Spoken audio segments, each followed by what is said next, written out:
नमस्कार स्टूडेंट, आज हम आपके साथ डिस्कस करेंगे इस वीडियो में एरिया रिलेटेड टू सर्किट पर कुछ इंपॉर्टेंट क्वेश्चंस। इस वीडियो में 3 क्वेश्चन डिस्कस किए जाएंगे। ठीक है, ये क्वेश्चन वो है जो मैंने आपको कल होमवर्क में दिया था, शायद आपने सॉल्व कर लिया हो या सॉल्व नहीं करा हो, तो आप इसे अच्छी तरह से देख लें। ठीक है, इसमें बहुत कुछ है सीखने के लिए और इस तरह के क्वेश्चन हमेशा बोर्ड एग्जाम से बने रहते हैं और ये क्वेश्चन एक्चुअली बोर्ड एग्जाम से ही था। ठीक, दूसरा एक क्वेश्चन मैं बोर्ड एग्जाम से और कराऊंगा और एक क्वेश्चन मैं आपको वो दूंगा जो मैंने डिजाइन किया है, उस तरह का क्वेश्चन भी आपके लिए हो सकता है। वो क्वेश्चन आपको किसी बुक में नहीं मिलेगा। यदि आप एरिया रिलेटेड सर्किट पर क्वेश्चन देखना चाहते हो, बहुत सारे क्वेश्चन देखना चाहते हो जो बहुत डिफरेंट भी हैं, तो यहाँ पर डिस्क्रिप्शन में इसका लिंक दे रखा है मैंने, प्लेलिस्ट लिंक अवेलेबल है, आप वहाँ जाकर बहुत सारे क्वेश्चन देख सकते हो। या यहाँ पर जो आई का बना हुआ है इस पर क्लिक करके आप देख सकते हो। पहले इस क्वेश्चन को देख लें कि ये क्वेश्चन क्या है। देखिए, एक सर्किल है जिसमें ओ सेंटर है। ठीक है, यहां से एक बात निकली, जबकि ये उस ओ सेंटर है तो इससे पास होने वाली जितनी भी लाइन है वो क्या मानी जाएंगी, डायमीटर माने जाएंगे।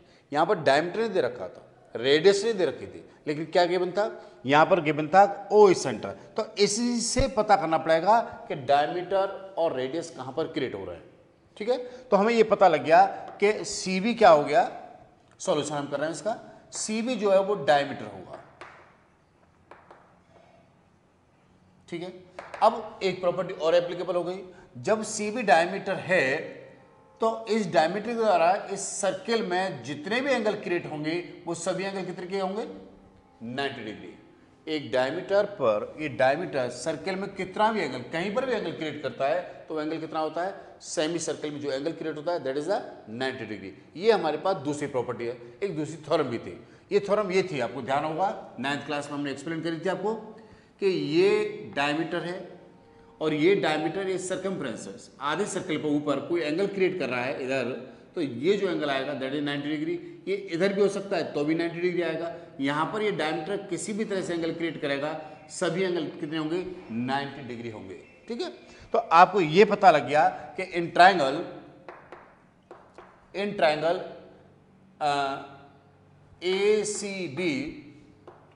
ACB angle CAB is a 90 degree. ठीक है, जब ये 90 डिग्री है तो आपको ये भी समझ में आ गया होगा ये जो लाइन है वो क्या होगी, हाइपोटेन्यूस होगी। और आपको इसमें ये गिवन है कि AC जो गिवन है कितना, 24 गिवन है और AB जो आपको 7 गिवन है, तो आप यहाँ पर CB निकाल सकते हो ना by Pythagoras theorem. In triangle ACB by Pythagoras,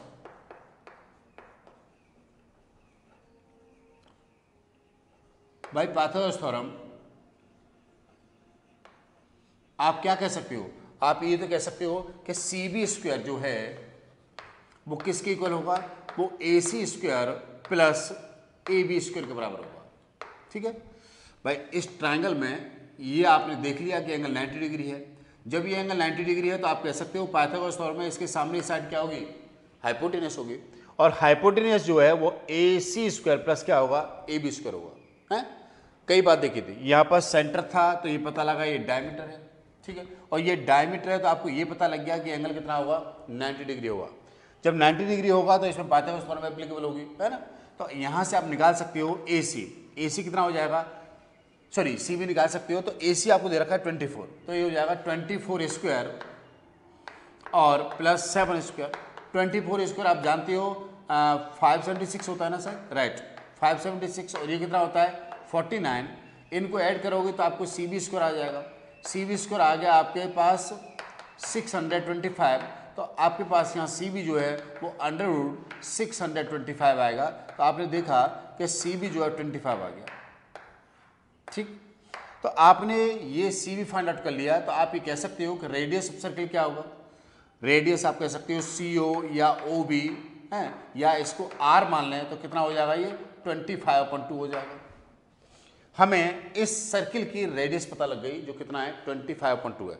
अब बहुत कुछ पता लग जाएगा। कैसे पता लग जाएगा, आपको ये एरिया बताना है, तो ये एरिया क्या करेंगे, बड़ा सिंपल तरीका ये रहेगा कि हम इस सेमी सर्किल का एरिया निकालें और इस सेमी सर्किल एरिया में से इस ट्राइंगल का एरिया क्या कर दें, माइनस कर दें। ठीक है, दूसरी बात, इसका एरिया निकालना है तो इसका एरिया निकालने के लिए हम क्या करें, इस सेक्टर का एरिया निकालें। ठीक है, और इस सेक्टर के एरिया में से इस ट्राइंगल का एरिया क्या करते हैं हम, माइनस करते हैं, ठीक है, तो ये बात आ जाएगी, ठीक है। तो लिखेंगे एरिया ऑफ शेडेड रीजन, मैं इसको मिटा देता हूं यहां से, एरिया ऑफ शेडेड रीजन लिख लीजिए, area of shaded region,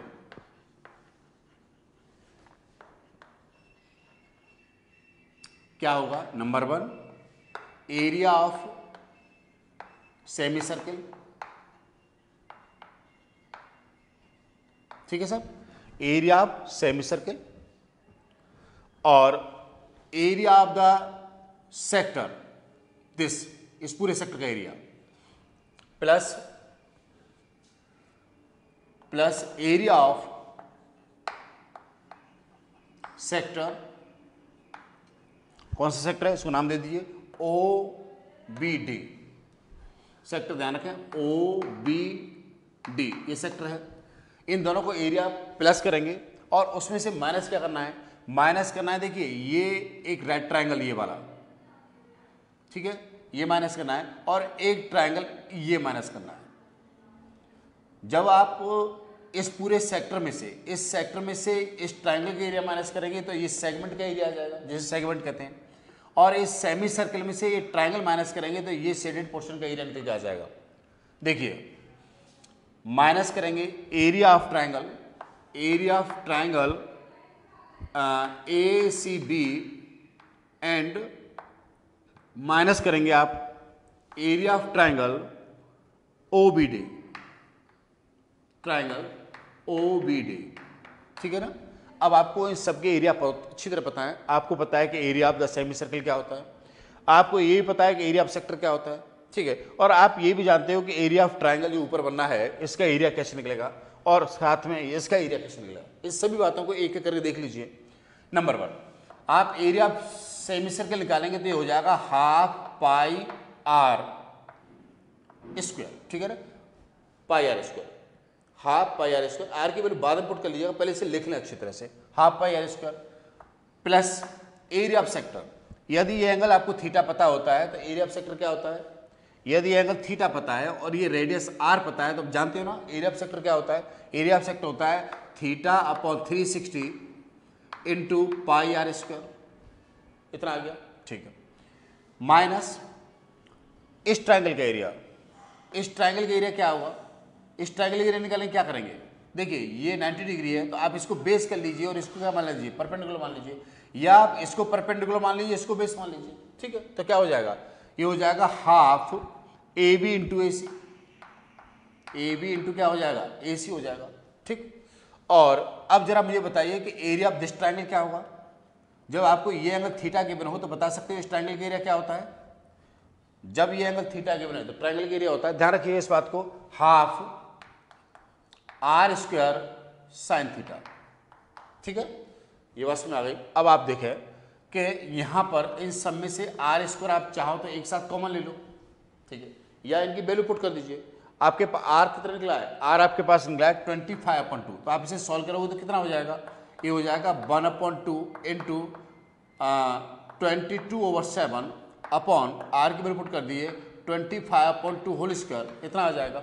theta की वैल्यू पुट कर दिए, यहाँ पर जो थीटा है आपके पास 60 डिग्री है तो ये आपके पास आ जाएगा 60/360 इंटू 22/7 और यहाँ पर आ जाएगा 25/2 होल स्क्वायर, ठीक है, माइनस हाफ ए बी कितना है, ए बी आपके पास 7 है और ये कितना है 24 है, तो ये हो जाएगा 7 इंटू 24, ठीक है, और माइनस ये हो जाएगा half r square means 25/2 whole square into sine theta, और साइन थीटा कितना है 60 डिग्री है, और साइन 60 वैल्यू कितनी होती है √3/2 होती है। इस स्टूडेंट मैं समझता हूँ इसके बाद आप इसे सॉल्व कर सकते हो, वीडियो बढ़ेगा इसलिए कोई फायदा नहीं है, इस तरह की कैलकुलेशन आप 100% कर सकते हो, ये 10th क्लास के स्टूडेंट की प्रॉब्लम नहीं हो सकती, राइट।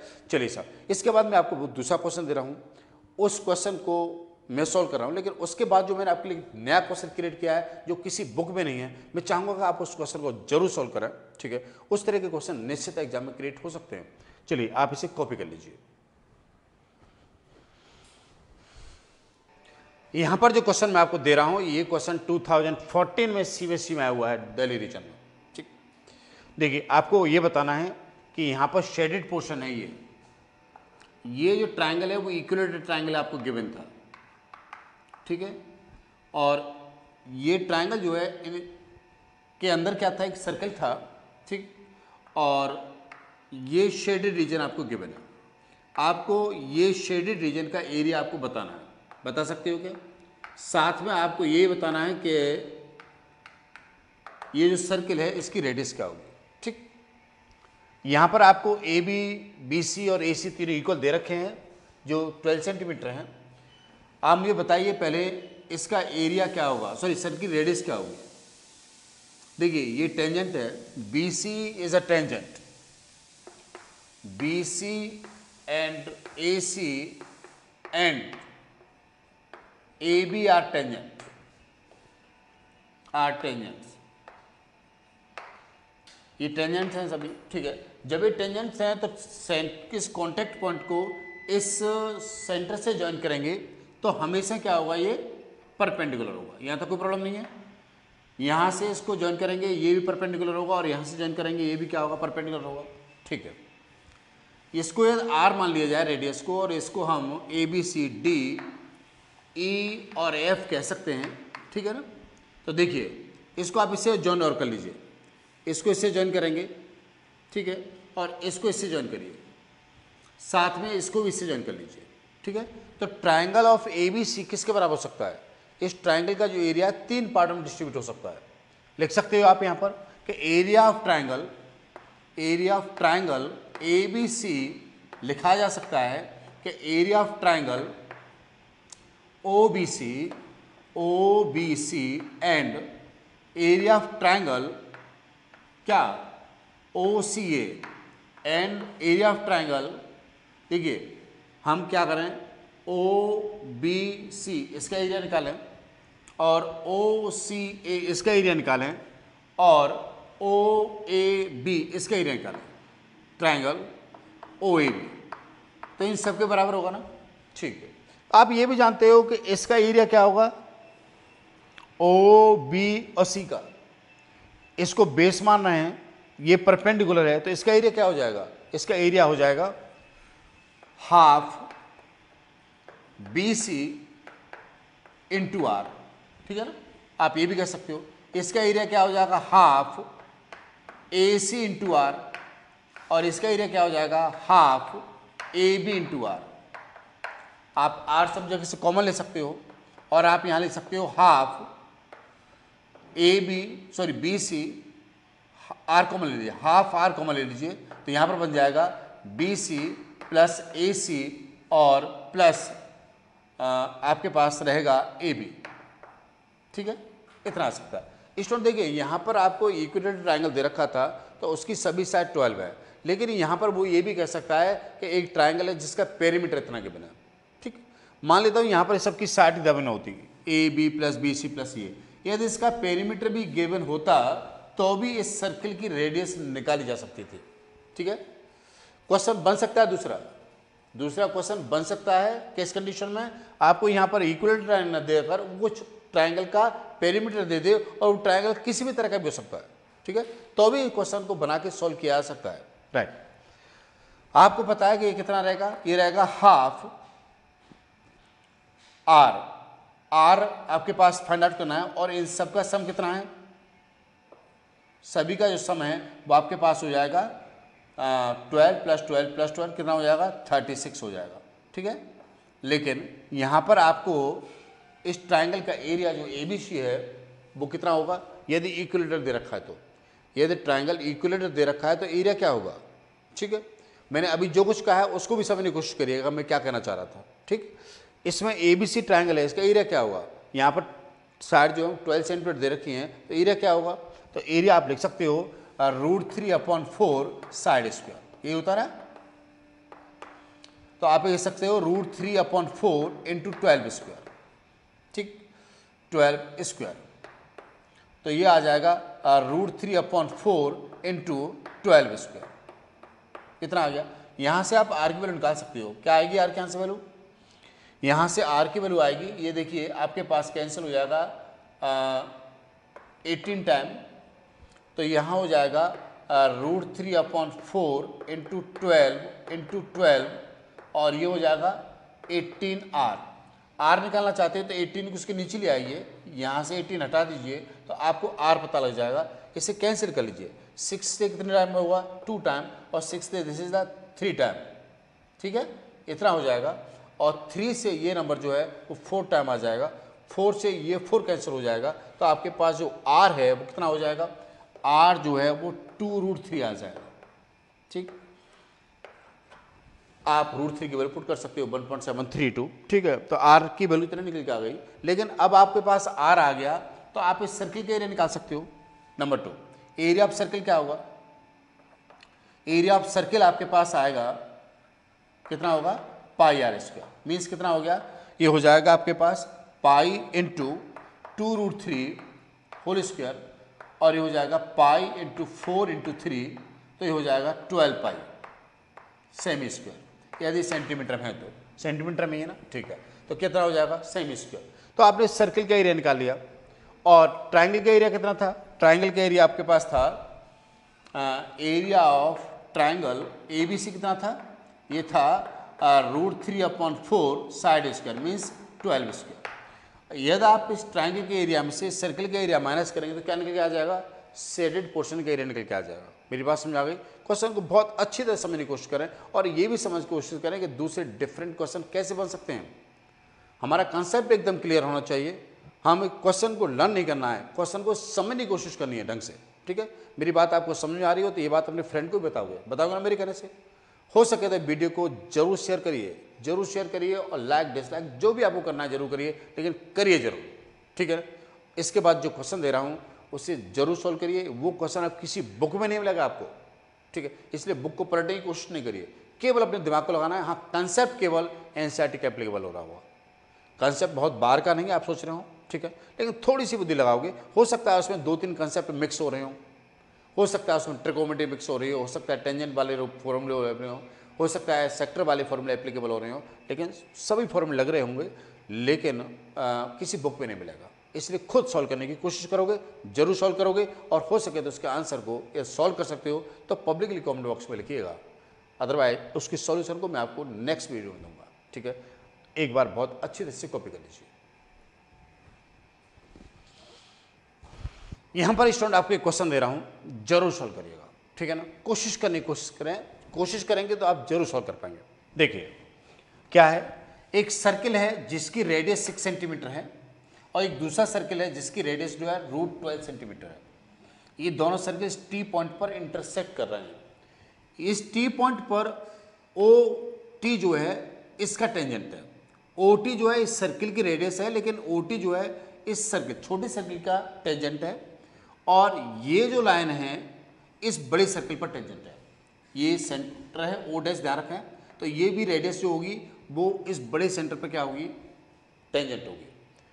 कहने का मतलब यह है कि इसकी रेडियस जो है इस छोटे सर्किल पर टेंजेंट है और इसकी रेडियस बड़े सर्किल पर टेंजेंट है। तब आपको बताना है कि इस शेडेड पोर्शन का एरिया क्या होगा, ठीक है। जरूर सॉल्व करोगे ना, ठीक। बहुत अच्छी तरह करिए और हो सके तो आंसर को पब्लिकली कमेंट बॉक्स में लिखिए।